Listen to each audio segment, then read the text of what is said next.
নমস্কাৰ বন্ধু বান্ধৱীসকল, আজি মই আপোনালোকৰ ওচৰত নীতি শতকমৰ এটা শ্লোক আলোচনা কৰিম বুলি আহিছোঁ। শ্লোকটো কেনেকুৱা পালে জনাব কমেণ্ট বক্সত।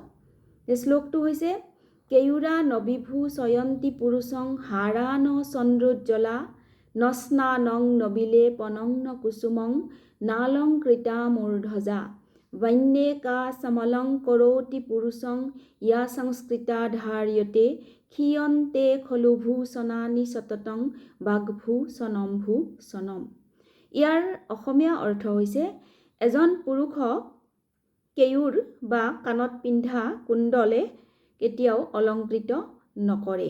তেনেকৈ চন্দ্ৰৰ দৰে উজ্জ্বল হাৰ, স্নান, ফুল আদিয়ে কেতিয়াও এজন পুৰুষক অলংকৃত কৰিব নোৱাৰে।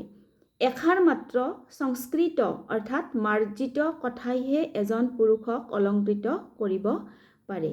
এই অলংকাৰসমূহ ক্ষয়প্ৰাপ্ত হয়, কিন্তু কথাৰূপ অলংকাৰ কেতিয়াও ক্ষয়প্ৰাপ্ত নহয়।